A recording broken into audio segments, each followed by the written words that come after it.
So for the college geometry course, we teach a sizable amount of that course in terms of Euclidean geometry, and more or less teach things the way Euclid presented them for the vast majority of the course. And so here we are, over 2,000 years beyond Euclid, and we're still doing his work in much the same way he did it. There's a little bit more mathematical sophistication, so one thing we get to do in that course is critique Euclid a little bit and say, well, here's what was known about mathematics at the time and what was known about things like real numbers at the time, what was believed just to be a common notion at the time that mathematicians may have refined a little more in modern times.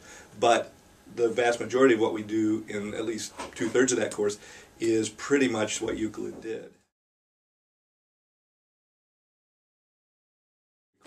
In history of math, we touch on Euclid because really his work marks the first formal written version of axiomatic mathematics, and in particular axiomatic geometry. So what Euclid was doing was collecting all of the known results to that time and putting them under a formal axiomatic setting, which means he defined his axioms and what he called common notions carefully, and he had five main axioms and then a series of common notions as well, and defined all the definitions carefully. And then every theorem from then on depended on everything he'd done before. So it was the first really careful exposition of mathematics as it came to be done from then until the current day, 2,500 years later, nearly. And so really crucial for the history of mathematics because it really marks the sort of the start of the mathematical method, in some sense, the deductive method.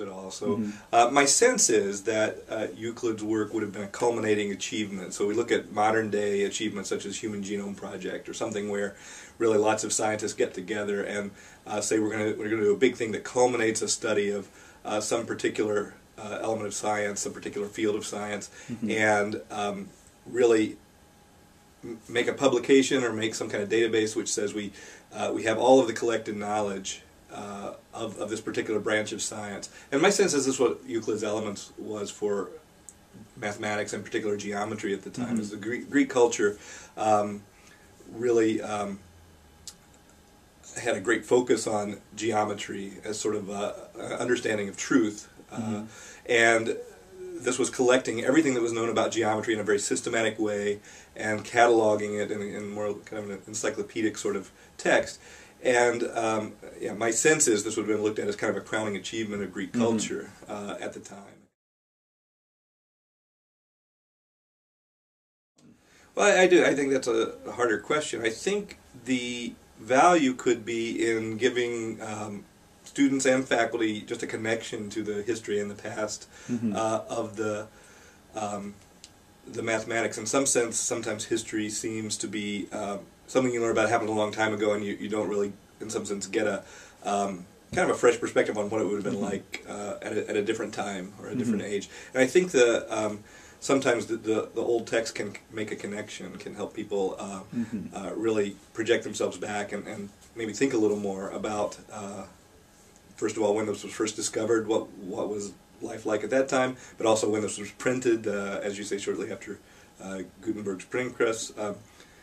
What was the importance of the text at that time? And I think having this tangible record of an ancient text helps really make connections with the past. Right. And I think that having rare texts, having old books, ancient books available certainly could provide a sort of a touch point for people to really come around and really have something to discuss in some sense.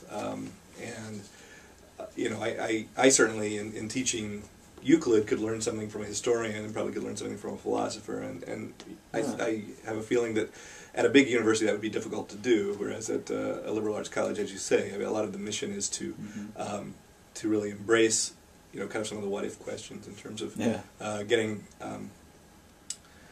you're really getting people talking across the disciplines and maybe thinking more deeply about what the disciplines mean in some context.